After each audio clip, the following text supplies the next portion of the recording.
ayer no tuvimos, nos faltó un sector nada más, y fue la Sala Tercera de la Corte y la cúpula del Poder Judicial. La razón era muy sencilla: ayer se elegía presidente del Poder Judicial y hoy el presidente del Poder Judicial, el nuevo presidente del Poder Judicial, está con nosotros, don Carlos Chinchilla. Mañana los invito también a partir de las 2 de la tarde, será Matices Internacional, analizaremos junto a Carlos Cascante la primera gira de Donald Trump, que pasó por Arabia Saudí, después siguió a Israel. Ahora está en Roma, donde aterrizó el día de hoy para reunirse con el Papa Francisco. Así es que bueno, ese será el tema de mañana. El jueves aún no tenemos guardado, estamos produciendo un programa de mucha calidad para el jueves. Y el viernes estará el presidente de la Asamblea Legislativa, don Gonzalo Ramírez. Si ustedes lo notan, en 10 días hemos tenido a los presidentes de los 3 supremos poderes con nosotros, así es que déjenme primero saludar a don Carlos Chinchilla, que ha estado en estos micrófonos como presidente de la Sala Tercera, y hoy está como presidente del Poder Judicial. Don Carlos, ¿cómo le va? Muy bien, don Randall, muchas gracias. Lo supongo. Sí, muy bien. Gracias por la invitación y aquí, como siempre, colaborando en su programa, un programa muy escuchado, visto también, y por supuesto de temas muy actuales, y para eso estamos. Felicitaciones primero, don Carlos. Muchas gracias, muy amable. Yo recuerdo, déjeme irme un toquecito atrás, cuando Sarela Villanueva quedó presidenta del Poder Judicial, vino a Matices, y una de las primeras preguntas que le hizo a doña Sarela era cómo, vamos a ver, gobernar el gobierno judicial absolutamente dividido, ¿verdad? Porque fue muy cerrada la votación por doña Sarela. Había usted lo recuerda bien, supongo, está ahí, había un grupo de 8. Yo era ese grupo de 8. Que usted estaba en el grupo de 8, nos dimos cuenta después. Usted era uno de los más abiertos, había otros que no lo decían con tanta claridad, ¿verdad? Que eso generó después un acuerdo entre doña Sarela, José Manuel Arroyo, que también aspiraba a ser presidente. Ese grupo le dio la vicepresidencia a José Manuel Arroyo, a cambio de los votos para la presidencia de Sarela Villanueva. Pero bueno, lo cierto es que doña Sarela llegó y tenía la corte partida a la mitad, una parte que no había votado por ella y otra que no.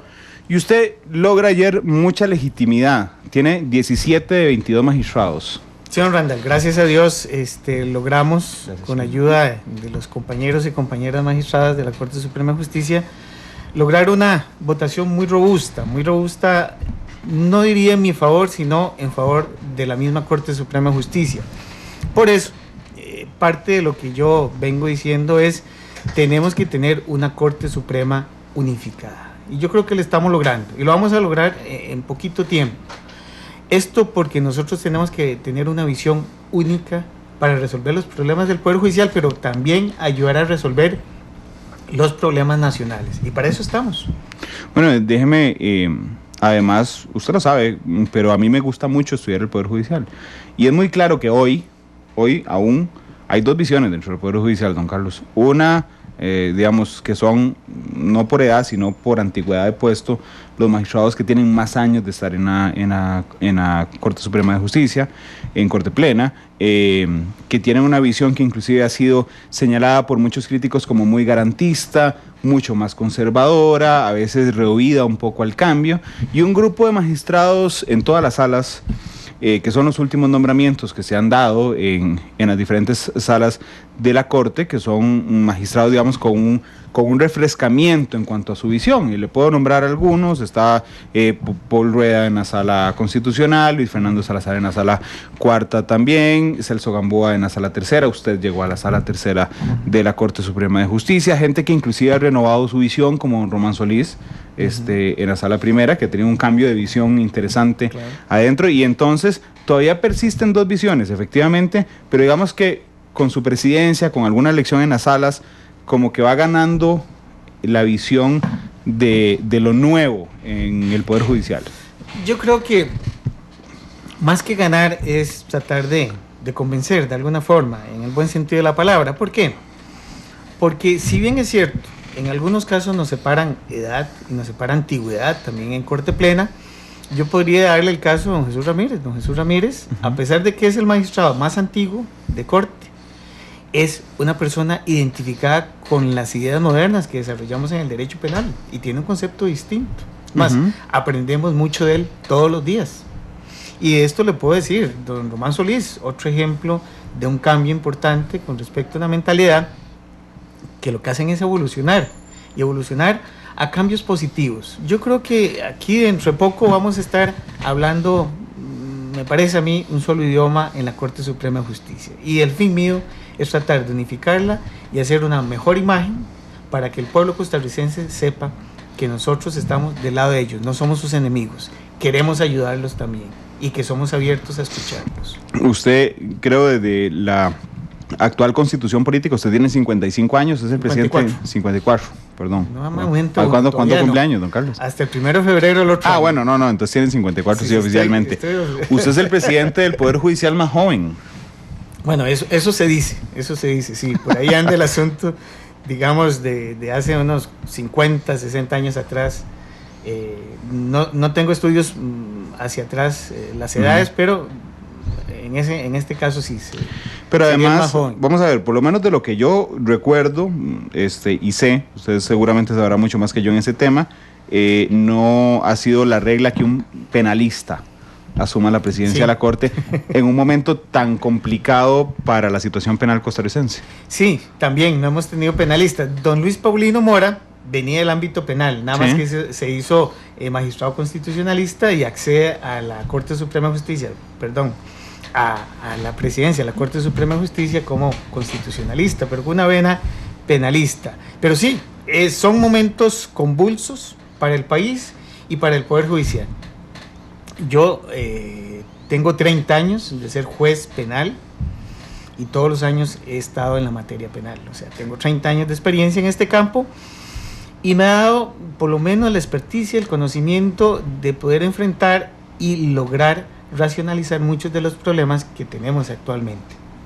Hoy día nosotros nos levantamos con noticias del ámbito penal, nos levantamos con un allanamiento que se ejecuta a partir de las 5 o 6 de la mañana, almorzamos con el derecho penal también, cuando nos dicen logramos incautar X cantidad de cocaína, de marihuana, en un buque que venía transportándola, y nos acostamos también lamentablemente con un suceso que pasó de un accidente de tránsito que también es materia penal, nada más que no es doloso, o una balacera en un barrio de la ciudad de San José o de cualquier otra ciudad donde perecieron 2 o 3 personas. Bueno, esto es parte del ámbito del derecho penal.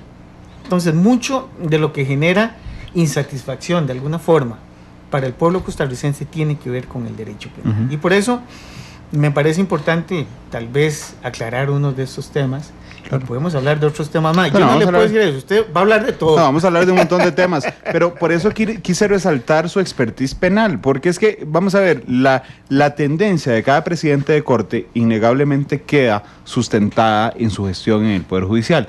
Efectivamente, don Luis Paulino Mora venía del campo penal, fue ministro de Justicia, don Luis Paulino Mora, pero digamos, fue magistrado constitucional. Y entonces en el caso de Luis Paulino había una mezcla interesante, porque era magistrado constitucional, fue ministro de gobierno y entonces tenía una expertise política además.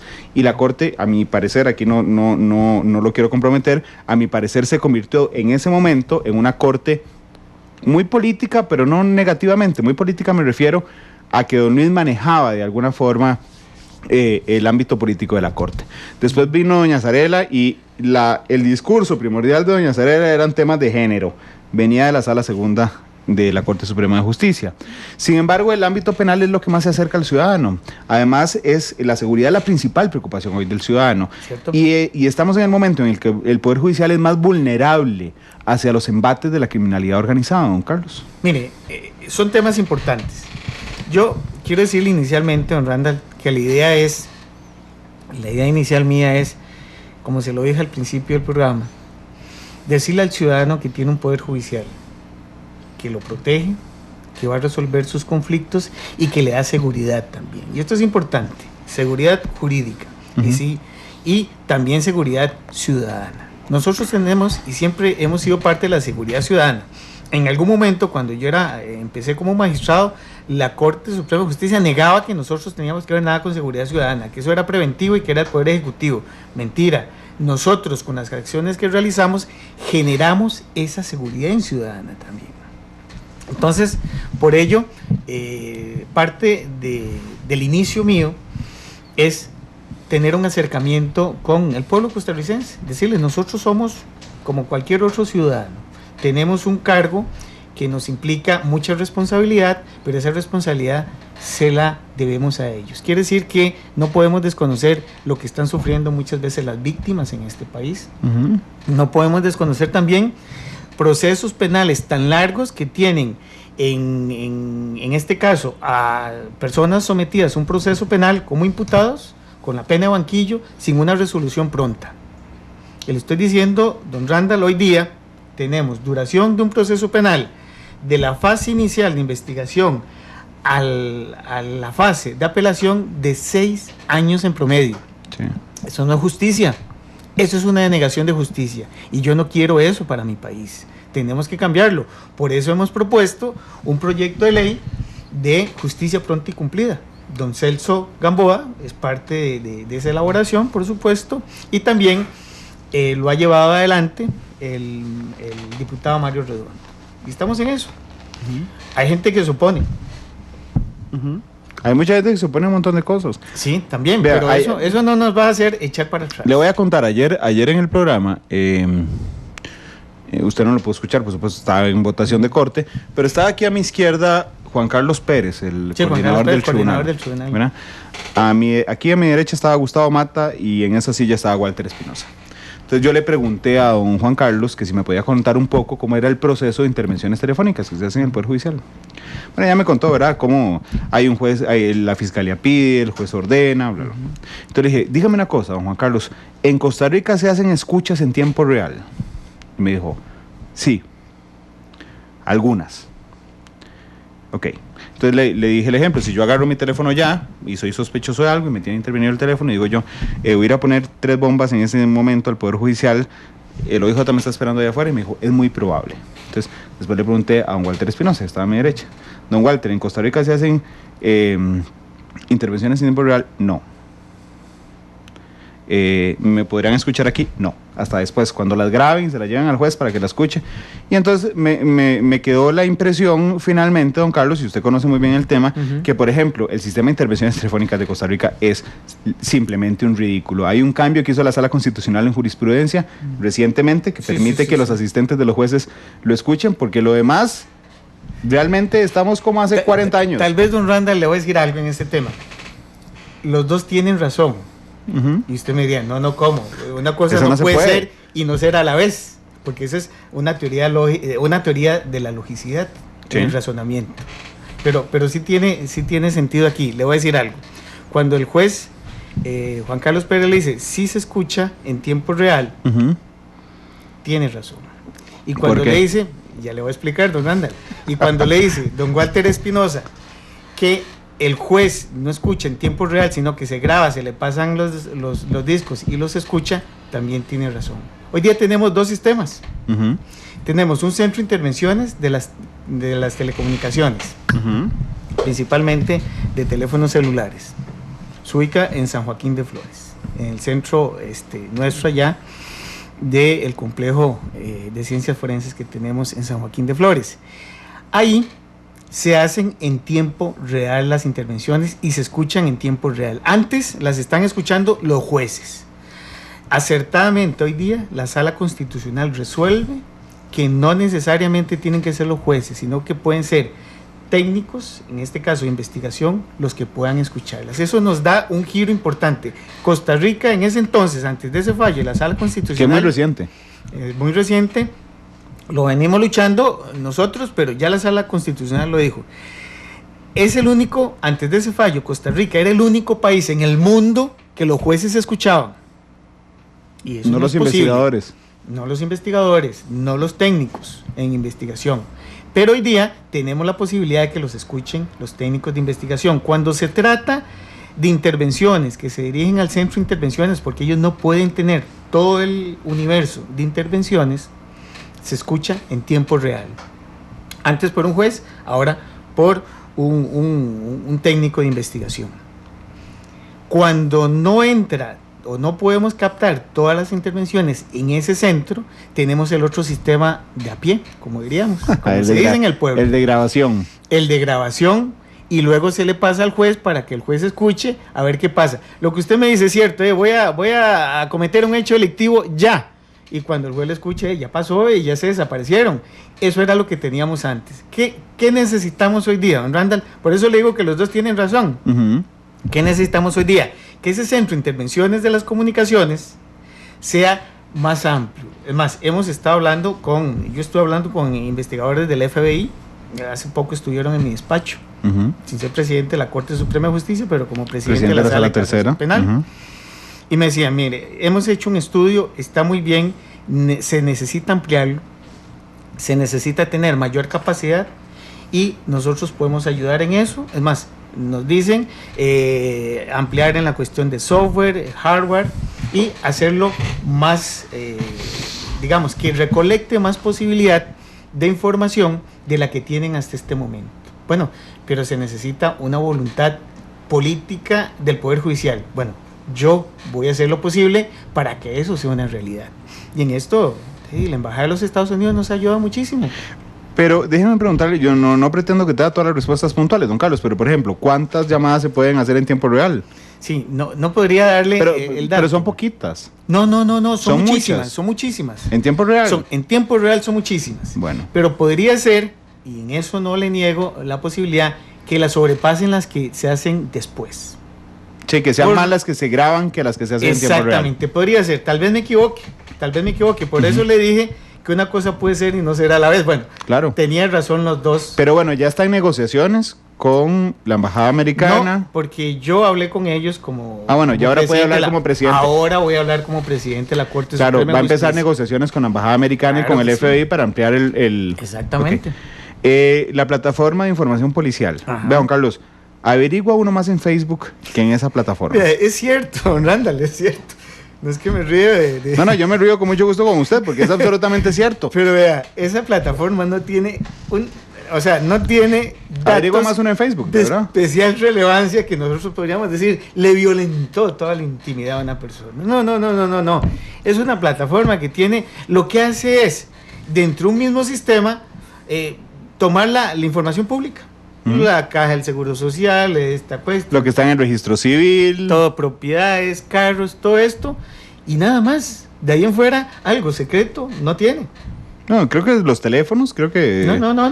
Mentira, porque ayer don Walter me dijo que habían tenido graves problemas con las empresas telefónicas para que den la información. Y tienen que darla. Claro, a eso quería llegar. Tienen que darla, es su obligación en la ley. ¿Qué va a hacer la presidencia de la Corte para que esa plataforma no sea mejor que Facebook, bueno, don Carlos? Si a mí me lo piden, yo hago lo necesario para llegar y conversar con las autoridades que se están negando a dar la información. Todavía. ¿Quién se lo tiene que pedir? ¿El OIJ? El OIJ. Que tiene a cargo la plataforma. Sí. Tengo en este momento como un cuarto de día de ayer como presidente y el mediodía de hoy. No, yo ayer anuncié aquí en vivo que usted era presidente y pues supongo que a don Walter también en algún momento le brillaron los ojos para ir a conversar con usted de esos temas. Yo tengo la mejor disposición de ayudar, sí, para eso estoy. Para solucionar problemas. Voy a hacer una lista porque hoy lo agarré como Santa Claus. Va a negociar con la Embajada Americana y con el FBI para el tema de las intervenciones telefónicas. Sí. Va a ayudarle, si se lo pide, el OIJ en el tema de la plataforma de investigación de información policial. Ahora entremos a un tema filosófico dentro del Poder Judicial. En el Poder Me encanta Judicial, la filosofía. El último libro que estoy leyendo es de los 50 más grandes filósofos de la historia. No, y además usted yo lo conozco desde hace muchos años, aunque desde que lo nombraron magistrado, tiene un pensamiento muy abstracto, igual don Carlos, eso se entiende muy bien.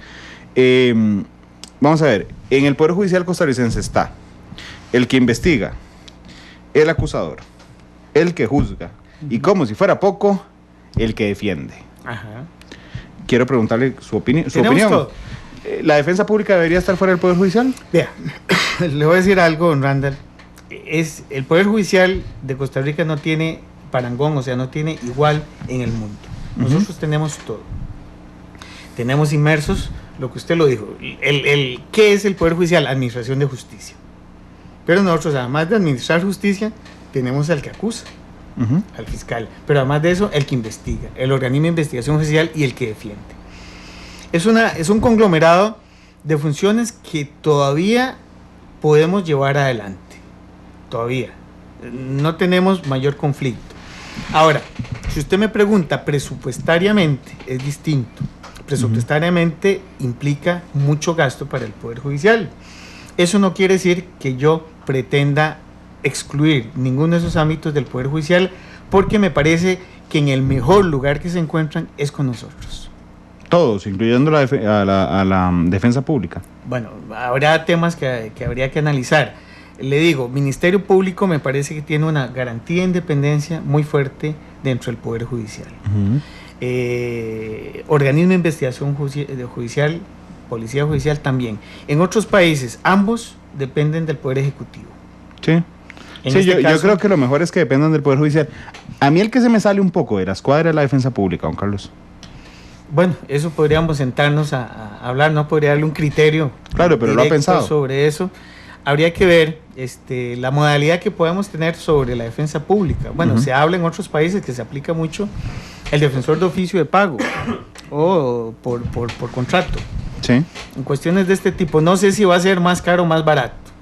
Lo que le estoy diciendo, le estoy hablando en razón de cuestión presupuestaria. Claro. Ni siquiera de funcionalidad, porque la defensa pública funciona y funciona bien. Nada más que tendríamos que pensarlo desde un ámbito propio de carácter económico. Si usted me lo dice hoy, hay que sacar a la defensa pública, yo le digo, no es necesario sacarla. Ok. Pero bueno, hay otros temas que además le recargan el presupuesto. Hablemos del tema presupuestario. Los accidentes de tránsito. Todos los accidentes de tránsito en este país se judicializan. Sí, todos. No, ese es un problema grave porque, vea, y le voy a decir algo, Randall, la materia de tránsito tiene que ser una materia administrativa, ni siquiera jurisdiccional, administrativa, y ahí se tiene que resolver. Nosotros absorbemos eso, pero veamos un poquito más. El universo de procesos que hoy tenemos vigentes a mayo de este año, o sea, ahora, ¿sí? El día de hoy, son 1.063.000 procesos. Eso quiere decir, eso es lo que tenemos nosotros por resolver en todas las materias. Si nosotros hablamos, y yo le pregunto a usted, ¿cuál cree que tiene el 69% de carga en esos procesos? Segurísimo que tránsito. No. ¿No? No. ¿Cuál? Cuénteme, pensiones. Cobros. Temazo.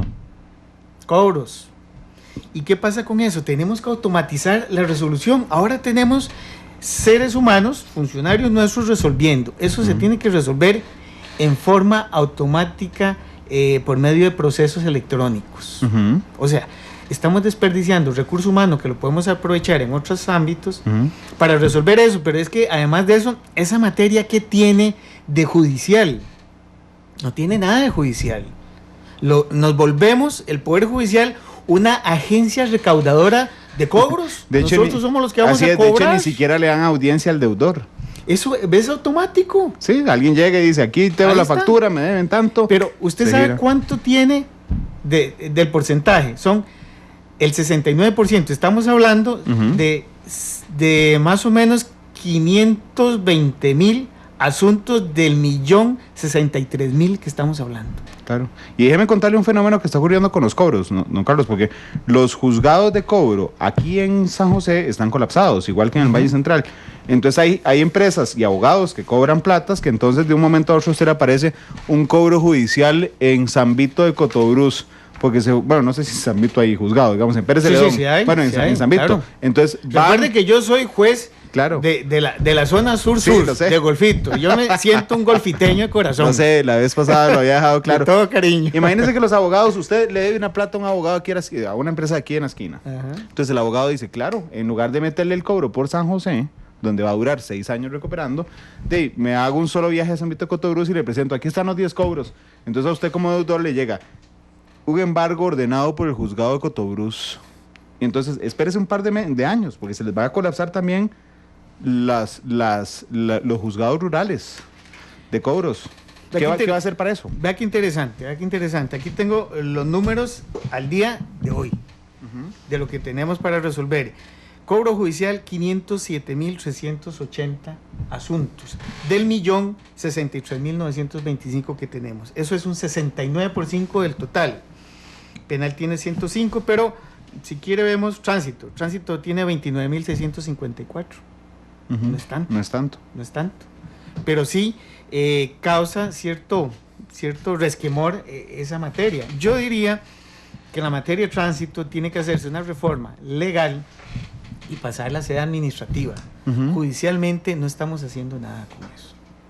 Y me parece que tampoco estamos resolviendo de forma efectiva las cuestiones porque eso es muy administrativo. Claro, pero va a ser algo, digamos, entiendo que se necesita una reforma. Ahora mi pregunta al presidente de la Corte, ¿va a impulsar la reforma? Mire, don Randall, yo he estado impulsando un montón de reformas. Sí, Por lo sé. menos me pasaron el procedimiento en flagrancia que yo lo redacté y se logró pasarlo como ley de la República. Es la reforma más eficiente que hemos tenido en el ámbito del derecho penal desde hace 25 o 30 años atrás.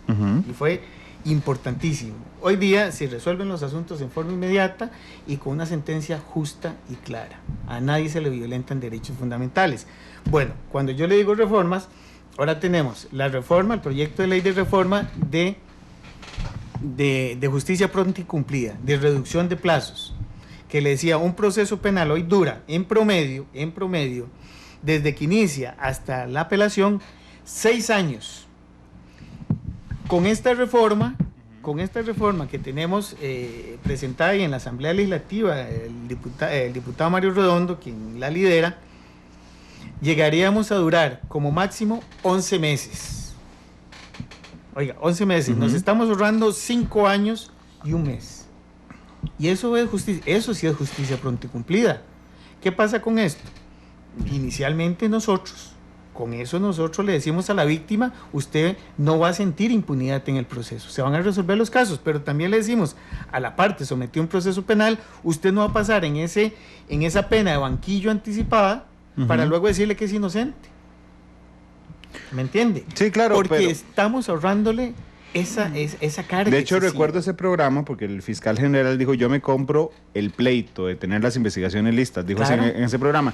Pero ser presidente del Poder Judicial, a diferencia de ser presidente de la Sala Tercera, le da la opción, don Carlos, de meterse en más temas que no son solo penales. Claro, no, sí. Por eso le pregunté si iba a impulsar la reforma de cobros. Vean, en juzgado nadie me la ha pedido, pero si bueno, usted me la pide al aire. Pero usted traía los datos, eso significa que usted está preocupado por eso. Por supuesto que estoy preocupado. Pues va a impulsar una reforma en tema de cobros. Vamos a ver. En cobros sí, en cobros hay que actuar inmediatamente. Sí, en cobros sí.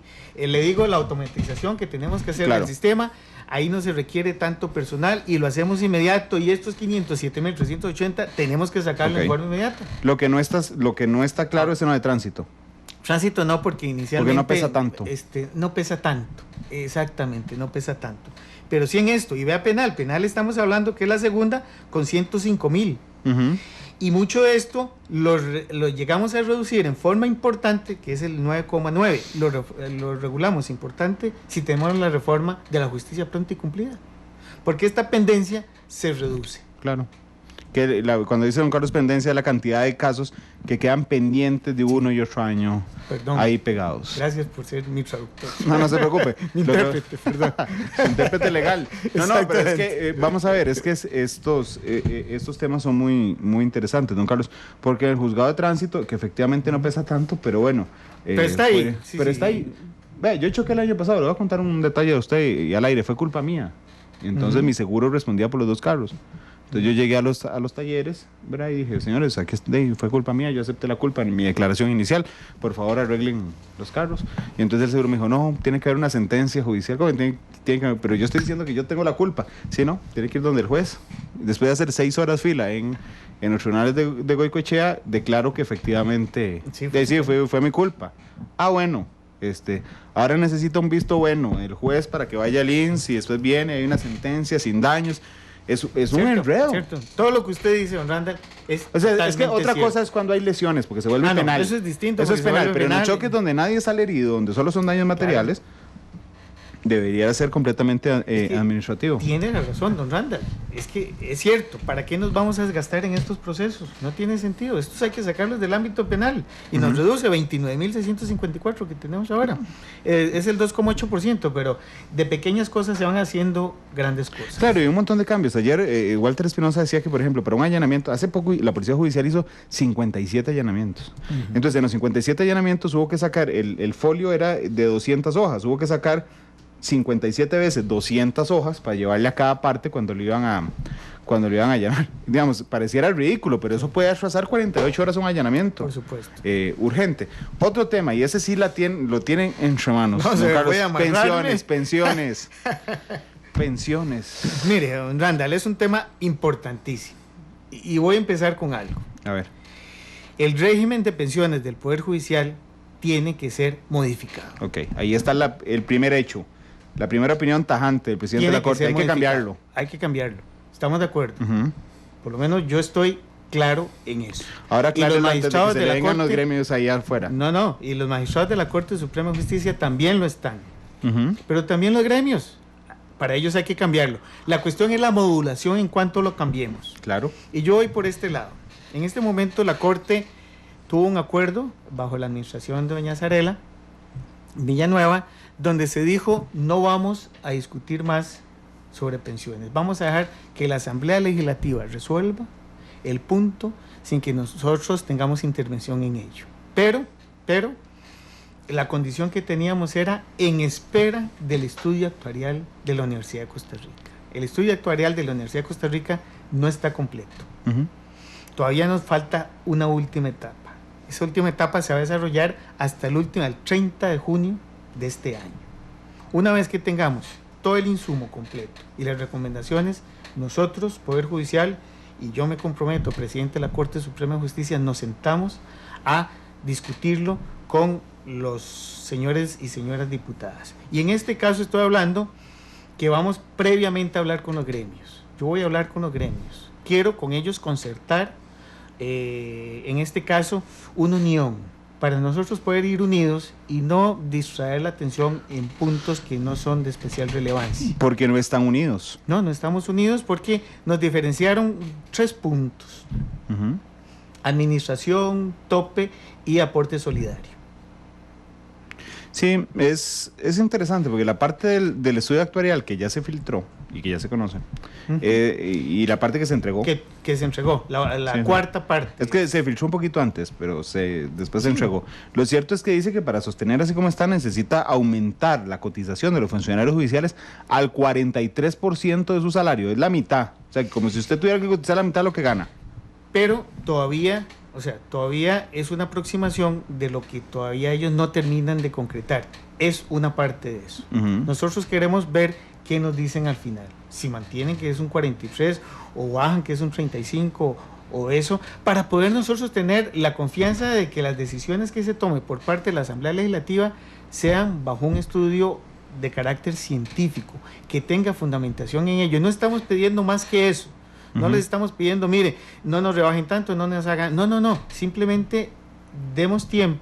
Y con ese tiempo, en Randall, por ahí se ha querido decir que con ese tiempo lo que estamos esperando es que algunos magistrados adquieran su jubilación y se vaya. Mentira, nadie se está yendo del Poder Judicial, por lo menos de la Corte Suprema de Justicia, nadie se está yendo. Sí, de hecho hay magistrados que tienen hace mucho la pensión aprobada. Nadie se está yendo, claro, muchos la tienen, nadie se está yendo. Digamos, yo no la tengo. Tal vez cuando quieran decir algo se pensionan y después lo dicen. Hay un par de casos últimamente por ahí. Pero en este momento, Randall, le puedo decir que nadie se está yendo de la Corte Suprema de Justicia. No estamos pateando la bola para tomar más tiempo. No se trata de eso. Y podríamos agregarle una palabra a su frase, porque es que el presidente de la Corte dijo, yo estoy seguro y claro de que el régimen del Poder Judicial debe modificarse, el régimen de pensiones, ¿ok? Sí. Puedo agregarle que modificaciones fuertes. Es que ya sea un 43, un 38, un 35, necesitan una modificación enorme. Vean, Randall, vamos por partes. A ver. Dejémoslo en que, vea, ya es un avance. Dígame si no. ¿Qué es un avance? Un avance que yo le diga como presidente de la Corte Suprema de Justicia, eso es un avance, que hay que modificar el régimen de pensiones. Es un avance en las primeras 20 horas de su presidencia. Sí, esto es una barbaridad. Ya lo dijo aquí. No, pero yo lo digo y yo lo mantengo. Yo no tengo problema en eso. No, yo estoy seguro. No le puedo decir de un cambio drástico porque tampoco se trata de eso, pero hay una muestra de entrega y de razonamiento positivo de que hay que modificar el régimen de pensiones. El régimen disciplinario del Poder Judicial. Usted ha sido absolutamente crítico sobre ese tema. Vea, usted lo tiene claro, lo voy a contar a nuestros oyentes. En el Poder Judicial trabaja, vamos a ver, en el Ministerio Público hay una inspección fiscal en el organismo de investigación judicial que se llama Asuntos Internos, creo que no se llama Inspección, ¿verdad? Hay también en la defensa pública una unidad de gestión de ellos. Y esos, digamos, en esos casos se ven donde hay faltas que puedan generar sanciones hasta 2 semanas de suspensión. Okay. Pero la que ve los grandes casos, digamos, los funcionarios detenidos por corrupción, los acosos sexuales y algunos otros temas que pueden generar o en una suspensión de 1 mes o en la revocatoria del nombramiento, se llama la inspección judicial. Es decir, ayer se lo decía aquí en el programa, el fiscal general no puede despedir a un fiscal al que lo encuentre haciendo una falta. El director del OIJ tampoco lo puede, que lo reclamó ayer aquí, dijo que necesitaba cambios eso. Pero además, en apelación hay 2 instancias. Vamos a ver, cuando entiendo, si no me aclara, cuando son jueces 1, 2... Hasta 3. Hasta 3 lo ve en apelación el Consejo Superior del Poder Judicial. Cuando son jueces 4 y 5, lo ve el tribunal, la Corte Plena convertido en tribunal. ¿Estoy en lo correcto? En realidad, no. En realidad, todos ellos lo ven el Tribunal de la Inspección Judicial. Cuando se trata de retardo en la administración de justicia, injustificado, que es por el 199, lo conocemos nosotros en corte. Ok. Entonces, ¿cuál es el Consejo Superior? Ve todos. Excepto los retrasos en investigación. El 199 de la Ley Orgánica del Poder Judicial. Ahora, gracias, don Carlos, por aclararme eso, porque me ayuda también en el punto. ¿Qué hace el Consejo Superior, que es el máximo órgano administrativo, viendo temas disciplinarios? Bueno, pero es que aquí está, en mi programa de gobierno, estos 4 futuros años, ya son presentes años. Es que hizo campaña, sí es cierto. Es mi campaña. Sí. Yo propongo, primero, que la segunda instancia sea un tribunal también de la jurisdicción, en este caso, de la inspección judicial. No tiene por qué un Consejo Superior del Poder Judicial estar conociendo asuntos de este tipo. No, disciplinarios. Eso lo tiene que resolver una apelación, con un tribunal instaurado en forma previa y que brinde garantía. Y con eso solucionamos el problema. Y algo más, don Randall. Hoy día toda la jurisdicción de inspección judicial está concentrada en San José. La cuestión es desahogar, o sea, hacer filiales de ella misma en diferentes ámbitos del país y que se resuelvan en esos lugares. Ok, que la segunda instancia esté en San José. Podría ser. Donde sea, pero bueno, la cosa es que el Consejo Superior no resuelva en alzada. Desconcentre todo lo que está aquí en San José para que vaya a los lugares de origen. Claro, que de hecho yo quiero contarle a nuestros oyentes, y que dicho don Carlos que pensó en eso a la hora de redactar su programa, que es que leer las resoluciones disciplinarias que ve el Consejo Superior, siempre están exactamente iguales. Es digamos, donde cuentan la historia de por qué se lleva apelación, el caso concreto, la recomendación, creo que se llama la Comisión de Relaciones Laborales. Ellos son una parte intermedia si la persona sometida a ese proceso lo solicita. Claro, adivinen qué solicitan siempre. Yo me acuerdo, no voy a dar nombres, pero yo recuerdo un caso famoso de una jueza que dirigió un tribunal de juicio y que tenía una relación sentimental con uno de los imputados. Era una cosa increíble. Lo juzgaba en la mañana y en la noche lo llamaba por teléfono desde el teléfono público de la cárcel porque eran novios. Bueno, la Comisión de Relaciones Laborales siempre lo que recomienda es que se archive el caso. La mayoría de las veces, tal vez no todas, estaría mintiendo si digo que el 100%, pero digo, siempre dice, no hay mérito, no hay mérito. Y entonces uno dice, bueno, el Consejo Superior del Poder Judicial está formado por el presidente de la Corte Suprema de Justicia, tiene representantes del Colegio de Abogados, si no me equivoco, de los diferentes gremios que hay dentro del Poder Judicial. De los profesionales en derecho no jueces también. Entonces son no jueces los que resuelven los casos disciplinarios. Hay un juez ahí. Bueno, uno, pero el resto no. Sí. Pero a mí me parece que sí, de todas formas, don Randall, usted tiene razón. Eso no debe estarlo conociendo el Consejo Superior del Poder Judicial. Tiene que ser un tribunal especializado y un tribunal de apelación. Y con eso resolvemos mucho de las situaciones que hoy tenemos. Porque en esto no se trata de que si yo solicito la revocatoria de nombramiento, pobrecito el funcionario, porque lo voy a dejar sin trabajo, entonces lo suspendo 1 mes o 2 meses. Eso no se trata. Hay que aplicar la justicia en su medida adecuada. y si la falta es grave o muy grave, hay que sancionar en forma drástica también. Hablemos de justicia pronta, pero no solo en el ámbito penal, también en otros temas, don Carlos. Ámbitos. Hace, no sé, 15 días estuvo aquí Evelyn Villarreal, la coordinadora del Estado de la Justicia, ¿verdad? Y entonces, excelente investigadora. Es espectacular Evelyn Villarreal, que por cierto se nos está escuchando, porque ahora vi que le puso like al programa, bueno. inició el programa. Saluda, doña Evelyn. Nos dio un detalle fenomenal. Las estadísticas de la Sala Constitucional. ¿Cuáles magistrados resuelven en tiempo y cuáles no? Bueno, resulta, y no lo dije yo, por si don Fernando Cruz se volverá a resentir conmigo, pero doña Evelyn Villarreal dijo aquí que había magistrados que resolvían sus acciones, sus temas pendientes, digamos, asignados a ellos, de la Sala Cuarta, unos en 6 meses, uno en 1 año, otros en un poquito más de 1 año, y el que más dura es don Fernando Cruz, 2 años y 6 meses resolviendo en promedio, las cosas a su cargo, los expedientes a su cargo. No lo quiero poner contra Fernando Cruz, lo que le quiero preguntar es, ¿hay alguna forma administrativa de intentar igualar esos procesos en las diferentes jurisdicciones? Que la Sala Primera, que es importantísima, tenga también una resolución pronta, que la Sala Segunda, que debe temas de familia y de laborales, tenga resolución pronta, que la Sala Constitucional tenga resolución pronta, que tal vez es la más política de las salas, y que la Sala Tercera, que sé que usted está trabajando en eso, tenga resolución pronta. Yo le puedo decir inicialmente por la Sala de Casación Penal, la Sala Tercera. Nosotros, si hacemos una proyección o una retrospectiva, más bien diríamos, a 2 años atrás, lo que eran los procedimientos de revisión, estábamos durando 2 años a 2 años y medio resolviendo, 2 años atrás. Hoy, al día de hoy, nosotros estamos tardando 4 meses en los procedimientos de revisión. En los recursos de casación estamos durando año y medio, hace 2 años. Hoy estamos tardando 2 meses. Claro. Bueno, es una explicación que yo le puedo dar desde el ámbito propio de la sala que usted ya hizo, ahora puede hacer en otros. Bueno, o eso depende de los presidentes de sala. Es que ahí cada jurisdicción se maneja desde un ámbito propio de su competencia, tendrán sus diferencias. Recuerde que la Sala Primera tiene procesos diferentes, tiene procesos contenciosos administrativos, tiene agrarios y tiene civiles. La Sala Segunda, que es la Sala Social, tiene procesos de familia, procesos laborales y alguna parte ahí que todavía le queda de otra materia. Y la Sala Tercera es solo penal y la Sala Constitucional es solo constitucional. Entonces, como vemos, hay una diversidad. Por decirle algo, hoy la materia, la reforma procesal laboral que entra a regir el próximo mes, tiene un procedimiento más robusto.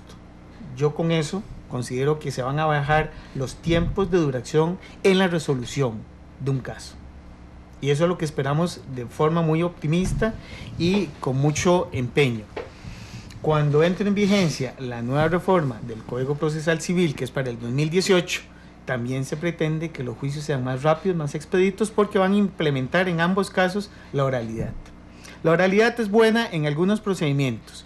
Nosotros de penal, que tenemos más de 30 años de estar con la oralidad, nos damos cuenta que tiene sus falencias o sus atrasos según sea el procedimiento que se pretenda llevar. Entonces, por eso no siempre la oralidad en todo es lo mejor. Y le puedo dar un ejemplo muy sencillo. Una cuestión de una prisión preventiva. Dice, bueno, es oral, lo presento oral y luego le dice se lo resuelvo en 2 días después. Entonces no hay oralidad. Claro. O sea, queda en nada la oralidad. En otros casos, donde nosotros podríamos decir, la oralidad es rápida, entonces, en una prisión preventiva, que la pretende hacer oral, le dice, ok, va a ser oral la audiencia, se la señalo en 4 días.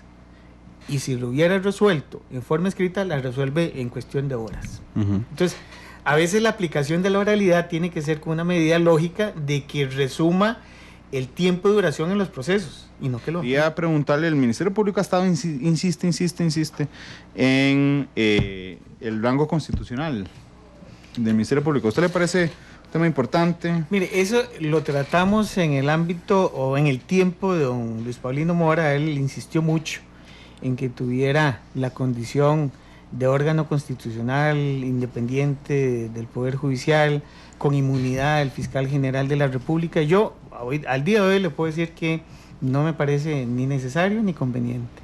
No. Claro, don Hispaliano apoyaba eso, lo que no apoyaba es que el Ministerio Público saliera del Poder Judicial. Bueno, pero es que al fin y al cabo es lo mismo. Claro. Si usted lo hace un órgano constitucional, ya es distinto. Ya para qué tiene que estar en el Poder Judicial. Sí, bueno, es interesante. ¿Usted no cree que sea necesario? ¿Lo prefiere así como está hoy? Yo prefiero como está hoy. Nos enviaron una pregunta ahora temprano en redes sociales muy fuerte. Decían, pregúntele a don Carlos, ¿cuándo va a llevar al fiscal general a la Corte Plena a explicar los atrasos en las investigaciones? Eso lo va a hacer la última vez que pasó, que fue Fernando Cruz, por cierto, a quien le mando un abrazo. Hoy se armó un completo desorden en la Corte, don Carlos.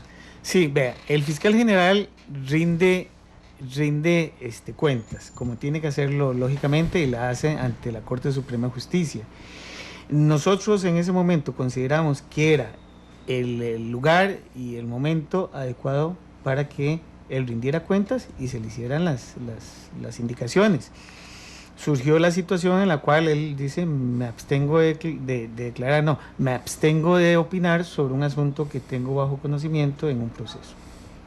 Sí, vamos a ver, él dio un informe de labores en términos generales. Estos son los casos terminados, estos son los casos centrados.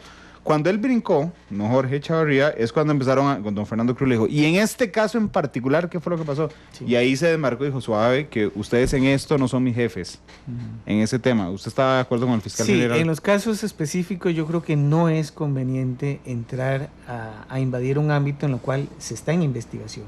Ahí estaríamos perturbando un ámbito propio de la investigación. Vea que nosotros ni siquiera podemos opinar de un caso sometido a investigación. Hoy día alguien me pregunta, mire, ¿y qué pasó con tal asunto que no se mueve? Yo no podría decirle, mire, es que voy a investigar, que yo puedo decirle al juez por qué o por el tiempo que tiene el asunto de estar retenido y no hay una respuesta, pero no le puedo decir, mire, la investigación usted tiene que hacerla ya en forma expedita y sacar el expediente. Eso es distinto. Eso es distinto. Los jueces que estuvieron ayer aquí se quejaron de que a veces en el ámbito disciplinario, cuando un juez resuelve absolutamente contrario al razonamiento de la ley, se le ha abierto procesos disciplinarios y que ellos consideran que eso es una violación a su independencia. No, yo no creo eso. Vamos a ver. La independencia del juez la medimos desde el ámbito de evitar las influencias internas o externas que puedan tener, digamos, de entes de fuera o de entes internos. Ahora, si hay una actuación de un juez y la misma inicialmente aparenta tener un ámbito que va más allá de su competencia o que hay una errónea aplicación de la ley, hay que someterlo a un proceso de investigación disciplinaria. Y depende del resultado o en lo que se está investigando, podría ser que sea hasta el ámbito penal. Claro, porque los jueces no están arriba de la ley. No, nadie está sobre la ley. Nadie. Absolutamente nadie. Lo que quiero decirle es que el juez no puede ser conminado a dictar una resolución en uno u otro sentido por su independencia, y eso siempre lo vamos a respetar, ni está obligado a hablar del caso. Yo he dicho, el juez se defiende, da la cara y habla por medio de sus resoluciones, y se le respetan. Lo que no se puede hacer es imponerle a un juez cómo resolver, pero cuando resuelve habría que analizar la resolución de alguna forma, y si puede haber un vicio o un asomo más bien de una situación incorrecta. Nosotros tenemos en casación asuntos, bueno, ya no estoy en la sala de casación, asuntos contra jueces por resoluciones que se notan especialmente condicionadas por aspectos externos. Esto quiere decir por ámbitos propios que no son los de la aplicación propia de la ley, sino inmersos dentro de un ámbito que es fuera de lo que es la legalidad, y por supuesto podrían llegar a tener alguna sanción de carácter penal. Don Carlos, le pregunta, vamos a ver, uno de los abogados más activos de este país, don Yachin Castrillo. Yachin Castrillo, yo lo conozco muy bien, fue alumno mío en el doctorado. Es un extraordinario abogado, Yachin. ¿Se acuerda que yo temprano le pregunté que qué podíamos hacer en otras salas? Él se está quejando y se ha quejado un montón de veces de que a él según su criterio, la Sala Constitucional, por ser él, le va guardando los casos ahí para resolverlos durante mucho tiempo. Entonces me está diciendo, ¿es posible preguntarle a don Carlos hoy si podría llamarle él como presidente de la Corte la atención a la Sala Constitucional por el retardo de la resolución de algunos casos? Yo lo que podría hacer es preguntarle al presidente de la Sala Constitucional que si efectivamente hay un retardo en la resolución del proceso. Okay. No más que eso. Sí, ahí estaría metiéndose en una sala.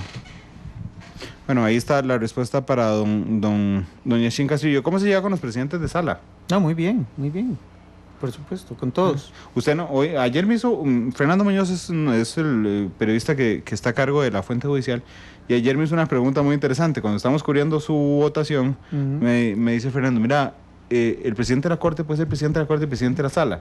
Le dije, no, a pura lógica, porque no conozco ningún caso. Pues después me detuve y le dije, mira, sí, le dije, no, pero por lo menos de los recientes, hay uno yo no conocía, don Luis Paulino. No, sí, don Luis Paulino y también, don Luis Paulino. Sí, que era presidente de Corte y presidente de la Sala Cuarta. De la Sala Constitucional. No hay impedimento legal, no es conveniente, me parece a mí.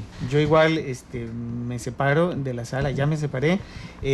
La próxima sesión voy a indicar que quedo bajo conocimiento de algunos aspectos propios de la sala en general, decisiones de estructura de la sala, cosas de ese tipo, para mantener todavía una competencia sobre ello, pero ya el quehacer diario de la sala no. O sea, no va a seguir de presidente de la Sala Tercera. No. Todavía soy el presidente, sí. Claro, no, usted es presidente de la Sala Tercera, pero no va a seguir como presidente de la Sala Tercera. Ahorita doña Doris es la que está sustituyendo. Porque era la vicepresidenta. Sí, digamos, nosotros no tenemos vicepresidente, okay. Pero sí alguien que sustituya al presidente. En este momento doña Doris me está sustituyendo.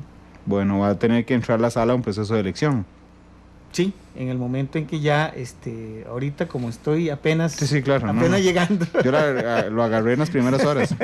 pero sí, llegará el momento ya en que tomemos la decisión y que se escoja un nuevo presidente. La Sala Tercera se rige igual que, por ejemplo, la Sala Constitucional, de que cuando hay ausencia del presidente, el magistrado con más años de haber sido nombrado asume interinamente. Inicialmente así lo hacía la sala, pero en estos casos no necesariamente, porque don Jesús... No, sería don Jesús siempre. Sí, don Jesús ha dicho que él no tiene interés en asumir No, Jesús sería el presidente de todo el Poder Judicial. Bueno, ya lo fue. Si fuera así, claro, y de manera interina. Ya lo fue. Pero digamos, permanentemente, cada vez que hay cualquier... Sí, estaría él. Yo no sé si hay un funcionario judicial con más años de trabajar en el Poder Judicial que don Jesús en general, no solo magistrados.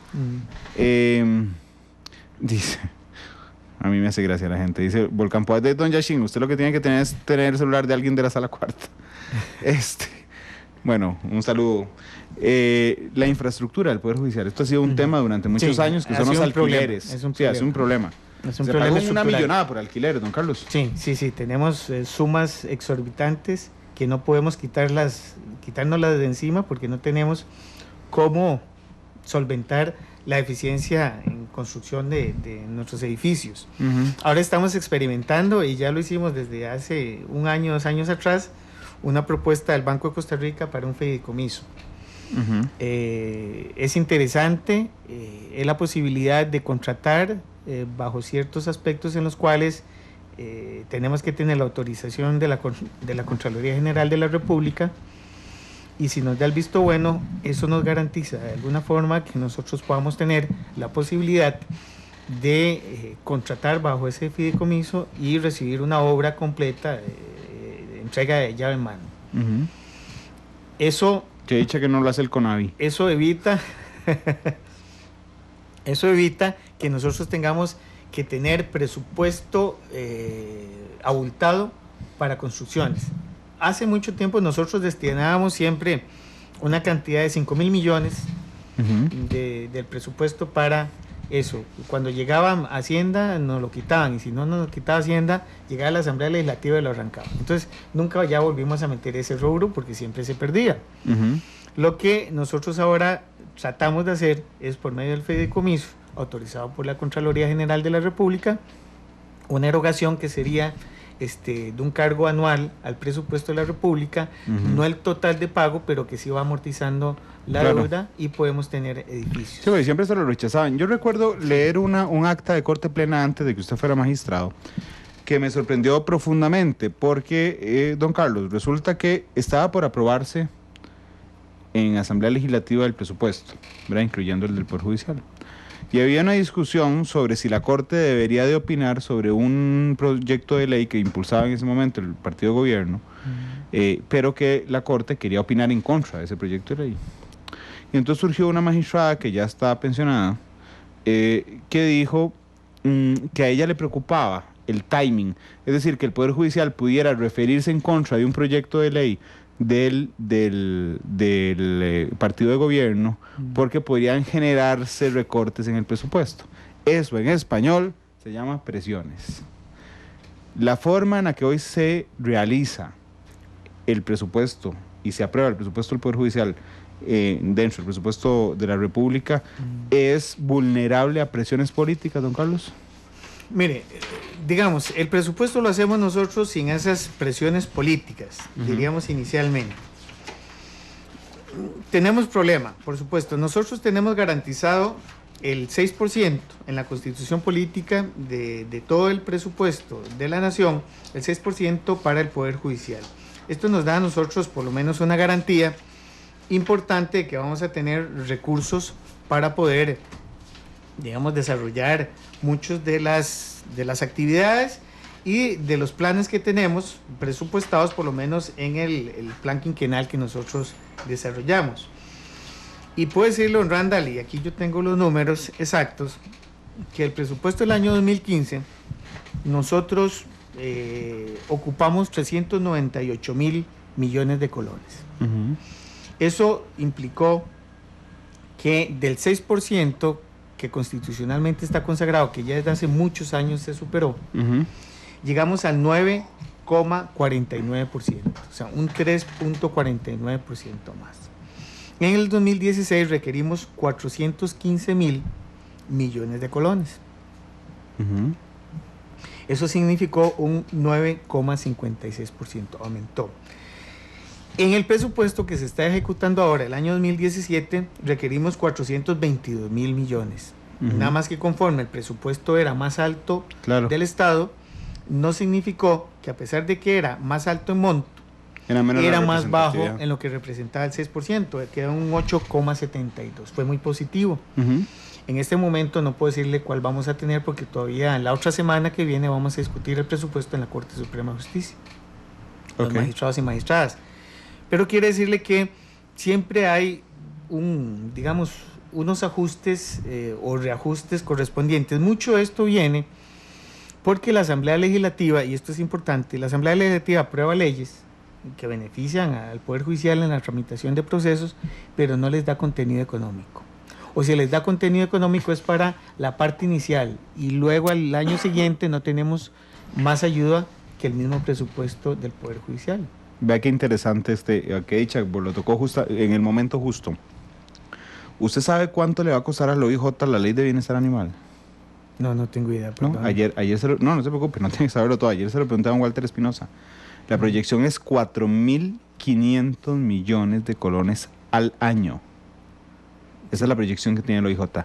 ¿Cuánto subió el presupuesto del OIJ? Eso no lo subió, créame. De hecho, no le asignaron más recursos por la ley de bienestar animal. Entonces, don Walter ayer muy preocupado decía, claro, voy a tener que construir un complejo forense para animales. A mí me dio exactamente la misma reacción que tiene usted, don Carlos, porque es la primera vez desde que yo me acuerdo, y debe ser en la historia, que el OIJ investiga delitos que no son contra personas, contra seres humanos. Entonces vamos a ver, le estamos exigiendo al Poder Judicial y particularmente al OIJ sea eficiente en la lucha contra el crimen organizado, decomise cantidades récord de drogas, no deje que nadie se fugue del país, atrape a todos los delincuentes, resuelva todos los homicidios, pero le vamos a quitar 4.500 millones de colones para que le haga autopsias a los caballos y a los perritos que atropellan en carretera. Yo sé que me acaba de ganar el odio de todos los animalistas, pero digo, lo que estoy diciendo fue lo que dijo don Walter. Y es cierto, vamos a hacer un montón de autopsias de animales, de pruebas de abuso sexual sobre animales, quitándole un montón de plata al OIJ. ¿Le preocupa ese punto? Bueno, ahora que me lo dice así, por supuesto, ya nosotros lo habíamos previsto, no económicamente, pero sí en el impacto que podía tener en lo que es la acción propia del organismo de investigación judicial. Y yo creo que no metí a la sí fiscalía. Es preocupante.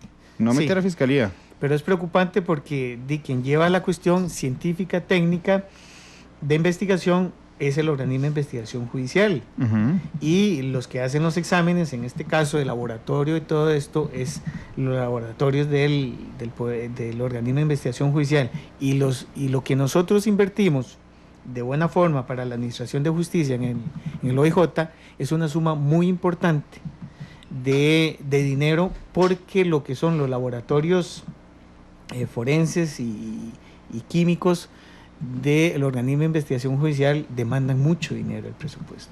De hecho, déjeme, don Carlos, porque se me vino a la mente el caso, porque recientemente ayer lo conversé al aire con don Walter Espinosa y quería compartirle a usted la declaración de don Walter, si le parece que lo escuchemos juntos, porque Sí, a mí me claro, dejó no hay problema. profundamente, lo estoy buscando en mi Twitter, así que denme un segundo, pero a mí me dejó profundamente preocupado, porque efectivamente, digamos, es distraer. Es que una cosa es que le hayan dado recursos a decir, ejecuten la ley de bienestar animal, pero bueno, lo cierto es que no les dieron ni 5 colones y van a tener que ejecutarla. Víctor, ¿puede ver usted en segunda emisión? Tiene que llamarse algo Espinosa la inserción de don Walter. ¿Cómo? ¿Me puede decir cómo se llaman los dos? Ajá. Es que aquí hacemos el trabajo en tiempo real, don Carlos. Sí, lo veo. No, Pero muy bien. bueno, es que aquí lo tengo yo. Vamos a hacer un experimento. Don Víctor, aquí lo tengo yo. No se preocupe, yo le lanzo el audio desde mi computadora para escuchar. Nada más necesito que me ponga bastante retorno aquí en la cabina para que don Carlos pueda para que pueda escuchar al director del organismo de investigación judicial, don Walter Espinosa. Ahí se los voy a poner. Esto es lo que dijo don Walter ayer en Matices. En el momento que la ley entre en vigencia, se van a crear más delitos. Nosotros ya hicimos un cálculo muy modesto de lo que puede implicar para el ministerio, para el organismo de investigación judicial y para la relación que vamos a tener con el Ministerio Público, y calculamos en 4.500 millones de colones. Esto es así porque nosotros vamos a tener que determinar maneras de muerte, vamos a tener que determinar abusos sexuales y vamos a tener que establecer, más allá de toda duda, si el fallecimiento de un animal es consecuencia directa de una acción humana o no. Eso va a implicar la contratación de personal especializado, la formación de ese personal, porque no existe, la compra de más vehículos, la construcción de un laboratorio o de un departamento de veterinaria forense donde hagamos autopsias, hagamos pruebas de ADN, donde hagamos muestras de sangre. Ahí está la primera declaración de don Walter. Escuchamos la segunda, que se llama Millones Walter, que está ahí guardada en segunda emisión. ¿La tiene ahí lista, Víctor? Esta es otra parte. Que haya un ataque, y nosotros, se lo digo con total certeza, el organismo de investigación judicial ha trabajado de manera decidida en la protección de los animales. Nos preocupa, por ejemplo, que haya una agresión contra un equino en un área lejana del Valle Central. Si tuviéramos que trasladarlo hasta San José para hacer un análisis, pues evidentemente no podemos trasladarlo en un automóvil. Ocuparíamos un vehículo que tenga determinadas características y condiciones. El lugar donde lo vamos a atender no puede ser el mismo sitio donde atendemos a humanos. Si hubiese que practicar alguna especie de autopsia o revisión post-mortem, no podemos hacerla en la misma mesa donde ponemos a los seres humanos. Eso pues implicará destinar muchos recursos a eso. Ahora sí, don Carlos, yo no sé usted, yo estoy preocupadísimo por eso. Ahí le estoy anunciando de arranque un hueco de 4.500 millones de colones. Bueno, vamos a visualizarlo desde el ámbito propio del presupuesto. En este momento, como le digo, la otra semana vamos a tener conocimiento. El Consejo Superior del Poder Judicial es el que inicialmente elabora todo el contenido del presupuesto y luego lo pasa a Corte para que lo estudiemos y lo aprobemos. Hay que sentarse a analizar estos rubros. 4.500 millones de colones es una suma muy significativa. Imagínese. Y que me parece que tampoco está muy a gusto con ello el señor director del organismo de investigación judicial, don Walter Espinosa. Y el director de Senasa, yo lo tuve aquí hace algunos meses y me dijo, yo no la puedo ejecutar. Bueno, pero ¿sabe cuál es la premura, don Carlos? Que el proyecto está aprobado en primer debate. Los diputados decidieron no llevarlo a consulta a la sala cuarta. entonces podría quedar aprobado en segundo debate en cuestión de días. Y yo lo que le quisiera plantear, entendiendo que lo agarré de sorpresa, digamos, porque no le avisé que íbamos a conversar este dato, sino que salió, es si el Poder Judicial va a hacer algo para decirle a los diputados, un momento, no lo aprueben en segundo debate todavía, porque esto está realmente complicado. Sí, no sé si de alguna forma don Walter ya pidió eso entre su presupuesto, los 4.500 millones. Vamos a analizarlo. Vamos a analizarlo y si es destinado exactamente a la aplicación de una ley que no es ley todavía tampoco, porque falta un segundo debate. Bueno, gracias a Martínez Muñoz que nos está escuchando, que dije, hola Randall, yo se lo dije a usted en entrevista en Matices que eso era muy costoso. Le comenté lo de las autopsias, lo de cerrar calles para acercar hasta que aparezca un juez y el veterinario. Solo la defensa pública y Otto Guevara lo hemos dicho. Gracias, doña Marta. Ahora también se sumó don Walter Espinosa, el director de la OIJ, porque yo aquí a diputados de la República le pregunté, es más, creo que fue a Ronnie Moje, que le pregunté a don Ronnie, ¿esto va a generar esto? Me dijo, no, jamás. Ahí está generado, porque hicieron nuevos delitos, tipificaron nuevos delitos. Entonces es un tema complicadísimo, así es que muchas gracias, doña Marta Iris. Gracias también a don Alfredo Jones, que me recuerda que el último, don Alfredo Jones era exdirector ejecutivo del Poder Judicial, Sí, claro. que me recuerda que el último presidente de Corte, que a su vez fue presidente de Sala, fue don Edgar Cervantes. Don Edgar también. En la Sala Primera de la Corte Suprema de Justicia. Sí. Don Carlos, nos queda un tema que es fundamental y es la lucha, por eso hice el programa ayer, y es la lucha contra el crimen organizado, el papel del Poder Judicial en esto. Mire, la lucha contra el crimen organizado y el narcotráfico debe ser desde todo punto de vista frontal. No podemos dejar espacios abiertos. En este caso tenemos que tener una clara identificación de lo que es ese tipo de flagelo dentro de una sociedad. Hoy nos está destruyendo a nuestra juventud, está destruyendo a nuestras familias y también está destruyendo al Estado como tal. Ya la imagen que se tiene del país ha cambiado, ya la gente se asusta, ya que encuentren una barcaza o un barco rápido o alguno de estos con 500 kilos, una tonelada, ya es una cuestión de todos los días. Y nosotros vemos al señor ministro de Seguridad Pública, don Gustavo Mata, constantemente logrando muchos aciertos de este tipo, pero nosotros nos preguntamos, ¿qué cantidades se tienen ahora en este momento decomisadas? En toneladas, que es altísimo, y cuántas otras, además de eso, andan por ahí dando vuelta.